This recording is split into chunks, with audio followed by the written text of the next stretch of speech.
Hey friends, how are you today? This is Jenna from Musings from the Middle School. I know that I have not really been around live much. I kind of told you guys a little bit, before in the summer that while I'm usually on here talking about books almost every day in the summer, this year I just really couldn't do it.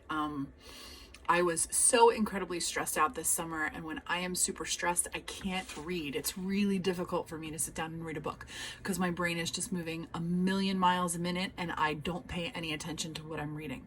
So I read so little this summer, which I hate. That makes me really sad, but at the same time, I couldn't do it.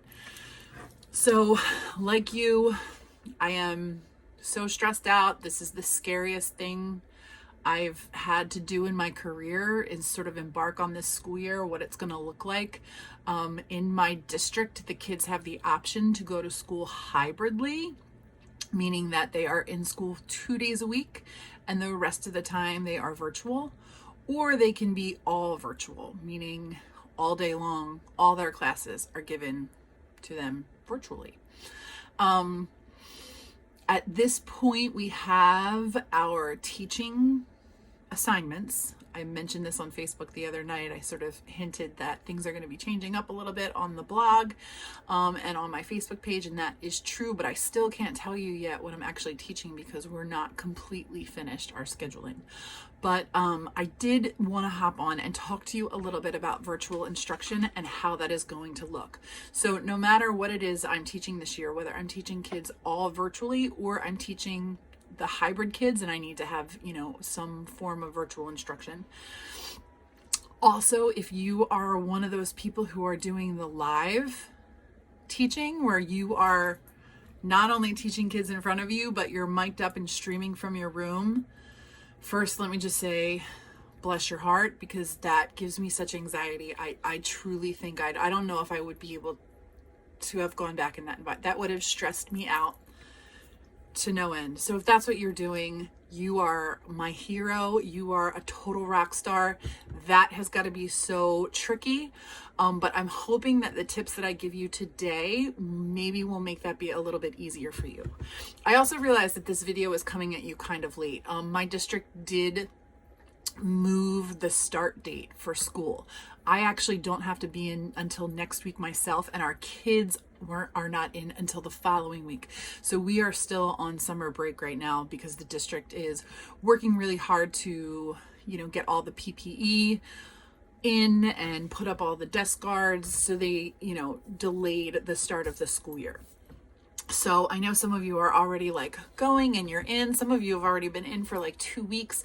So I'm sorry that I didn't get this video up sooner, because so many people have been emailing me and asking for ideas and suggestions and asking me to share what I plan to do. And I just haven't been ready really until today. So regardless of, like I said, how you're delivering this, I think that if there is a virtual component to what it is that you're doing, I'm going to share with you the format that I'm going to use. Again, I have not actually tried this out in practice yet, but I'm thinking it's going to work. It could be that after I try this for a couple weeks, I tweak it, and I will absolutely share that with you. But this is my thinking as I'm heading in. So each class period that we're going to have is about 40 to 45 minutes long. So I've got about 40 to 45 minutes to teach what I need to teach that day and cover all the aspects of good teaching. And I know that's going to be super hard because the kids can't collaborate. You can't, really be walking around your room and troubleshooting as you see it. You have to really prepare each lesson.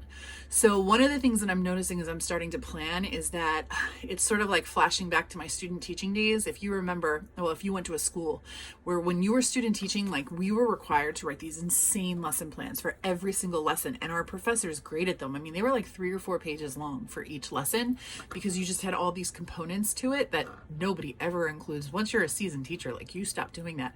But I've had to I found myself reverting back to my earlier days and what lesson planning used to look like, because I'm finding that I have to make sure I'm structuring every single minute so that I'm getting the most out of it. And not only that, so that I'm not stressing myself out too much. Like, I want every minute to be accounted for, so I don't sort of run into any snags where I'm like, oh no, I have this like chunk of time, what am I going to do? So it's definitely like lesson planning is a lot more intense. So with that in mind, what I have decided I'm going to do is every single class period is going to be divided into 2 parts. And I just printed this out. I'm not smart. I don't know how to go back and forth between my computer and myself on my phone. So I printed this out, but I'm going to have this available on my blog so that you can download it for yourself, and I'll have a blank one too, so if you want to make it editable. But every class period is going to have 2 parts.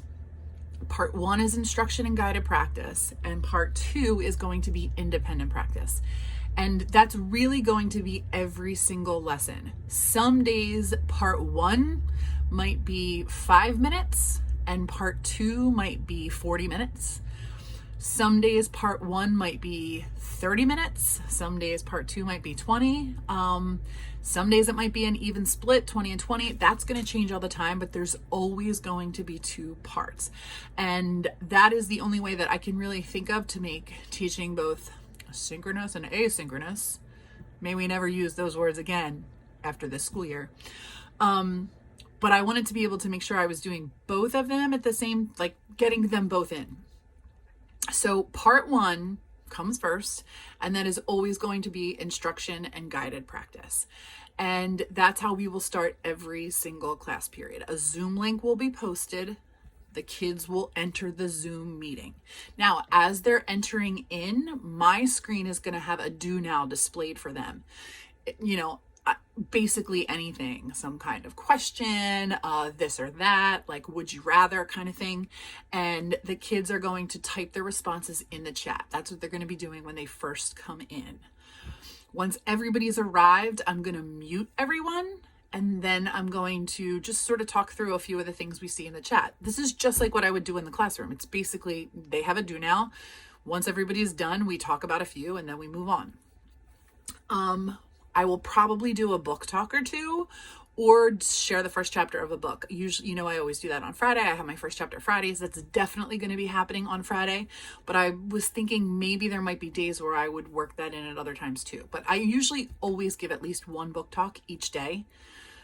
And always do a first chapter Friday on a Friday. But there's going to be some kind of book selling that I'm going to be doing at that time. Which is hard because my kids can't really take books out of my library, which I can't even think about that because it really makes me cry. Like I don't even know. That's the worst part of this. How kids are not going to be able to read books like as easily as they could have before. I know that you can let your book sit for 48 hours. I get that, but holy cow, that is a lot to manage. And I want the ease. All right. So after I'm done that, what I am going to do is then play a lesson that has already been created. Now, I get it. That's not, in theory, synchronous instruction, but it is. I'm playing it live via the Zoom, but I've already prepared it in advance. And this part is really important to me because this is the most important part of the lesson. And I want kids to be able to watch that part again or be able to post it for kids who are absent. So I'm going to share my screen and hit play on a lesson that I already created. This makes sure also that your lesson is really succinct. One of the things I'm afraid of is being live on the Zoom and teaching, like standing at the whiteboard and videotaping myself doing this and teaching and having something go a little bit wrong. Something we have to really remember here is you're going to have parents who are probably sitting there watching this class along with their kid. And that is what it is. You're not going to be able to prevent that, but we also know sometimes how parents can be. 99% of them are amazing, but you always have that kind of 1% too that's a little bit who thinks they know better than you what you're doing. And I don't want that to happen. So I don't necessarily want to be standing there teaching and trying to like watch what's happening on the screen and like being at the board. I'm not doing that.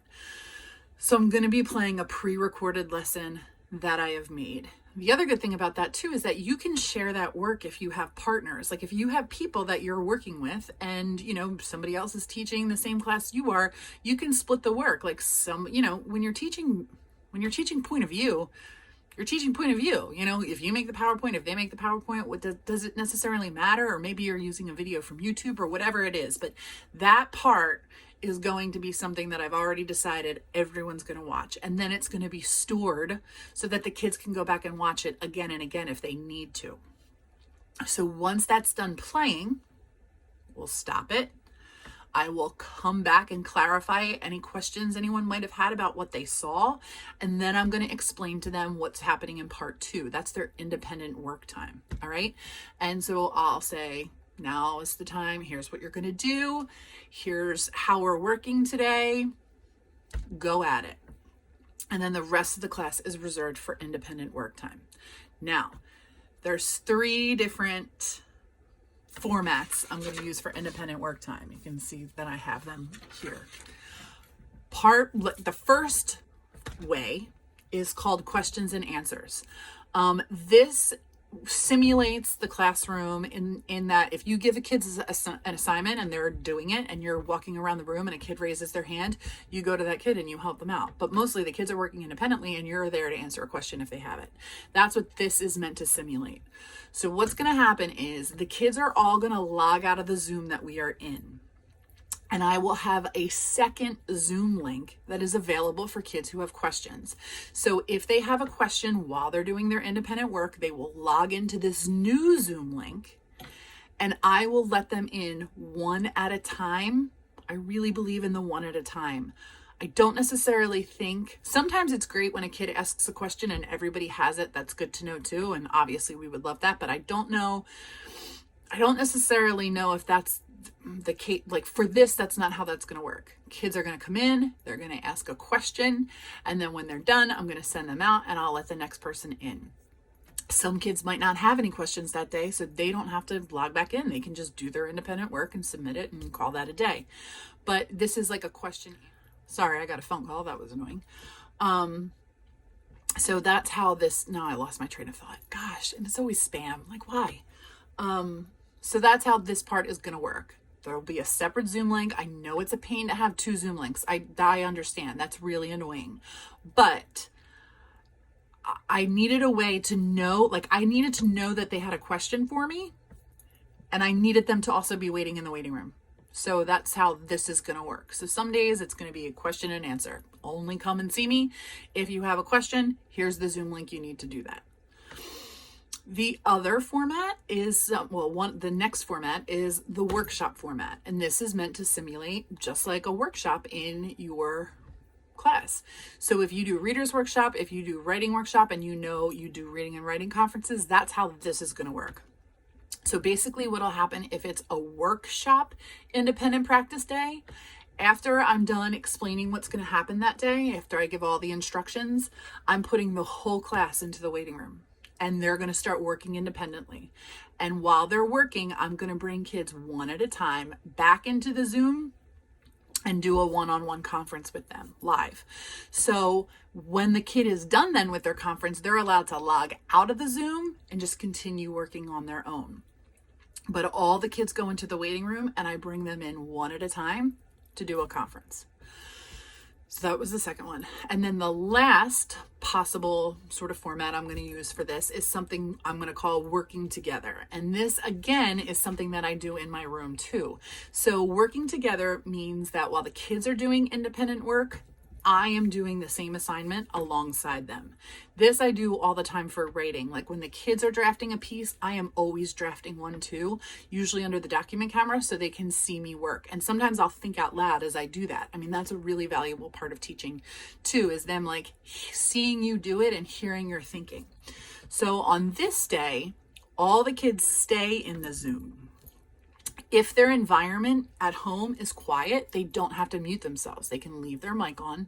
I'm going to stream some music. I'm going to share my screen so they can see what I'm doing, and I'm going to occasionally think aloud. And if something comes up for them, a question that they might have, and they're comfortable asking it in front of everyone, they can just sort of like shout it out. Or if they want to type it in the chat, they can do that. This really simulates an environment we have in our classroom all the time too. Like I said, a lot of times, especially in writing, they're working, I'm working, I'm thinking out loud. We're sort of it's a very casual kind of like conversation space. I might say like, oh guys, like guys or girls or friends or whatever. Sorry, I shouldn't just say guys. I might say, hey, I already used the word exciting. Give me another word that I could put there. And I encourage them to do that too, to sort of like, if somebody has a question like, oh, like, how do you spell, and they sort of shout it out and somebody shouts back the answer. I mean, shout is not exactly the word that I want because I don't like this to necessarily be loud, but we're in our space and we're conversing with each other and we're helping each other out. We're like a community of writers, a community of readers, and we rely on each other. So that's what that format is really meant to simulate. All right, I covered it all. So every class period, 2 parts every day, instruction and guided practice, and then independent practice. And independent practice is going to be set up one of 3 ways depending on what the activity is that day or whatever it is I need to do. But my hope is that over time, kids will get really used to this and we'll get pretty quick at transitioning into the independent and guided into one of the 3 formats. And I can just say like, all right, today is a workshop day, boom. And I don't have to really give any further instruction. They can just, they'll all know that I'm putting them in the waiting room and they have to wait there till I call them back. All right. I think that's it. That's my plan. I haven't been in school yet. I haven't tried it, so I can't say it's going to work, but I will definitely keep you posted as the year goes on and let you know how this is going. Again, I would use this even though I don't have to live teach. Like I'm not teaching kids in front of me and streaming at the same time. Our teachers are either teaching a group who are in live that day, and then in the afternoon, they go and virtually teach that same lesson to the other group of kids. Does that make sense? So our teachers are never live from the classroom during the day with other kids in front of them. But I still think that this format will work well for you if you are doing that. Especially the part where the most important part of your lesson is pre-recorded and you're sharing that with everyone. One of the things a few people have talked to me about is they're having a hard time teaching through the mask and having the kids who are virtual hearing them, because it's hard when you're in the room with the person sometimes who's talking through a mask, hearing them. But now imagine your little mic on your computer is trying to pick up your voice through, all the like white noise that's happening in your room, and also your voice is masked. So you want the most important parts of your lesson to be, pre-recorded and shown to them so that it's like a high, it's a little bit higher quality. That makes sense. All right. If I keep going, I'm just going to start rambling, and I don't want to do that because my brain is still everywhere. This is the furthest I've gotten in my planning. Like I said, I'll be back hopefully really soon to tell you what grade I'm teaching and if I'm doing hybrid or virtual, because again, that information has not been given out to our parents yet. So I'm not going to, announce it here. I will, like I said, have a copy of this for you to download yourself, and I'll have a blank one if you want to have, if you want to do your own. But if you have any questions, comments, concerns, if you see like a huge hole in my plan and you're like, oh my God, that's not going to work because here's why, tell me, please tell me. And, we're all in this mess together, in all honesty. Like there's a part of me that it always does get a little bit excited about change, and I like sort of like jumping in and fixing chaos. Like that there is a part of me that's kind of a little bit like, oh, this is going to be like an exciting adventure. But for the most part, no. My only goal this year is to not have a nervous breakdown. I don't even know if that's the right word. Do we say nervous breakdown still? I don't know, but I've never made it a secret on here that my mental health is fragile. I happily take my Lexapro every single day. I happily go to therapy. Like, I don't make this a secret. I need to take really good care of my mental health because I am prone to panic attacks. So, yeah, I am in this. We're all in it together. You know what? I sent somebody today. This is like terrible. Maybe I'm oversharing, but in Toy Story 3, when they're all getting ready to like get set on fire, and they're all like hold each other's hands, and they're like, well, at least we're in it together.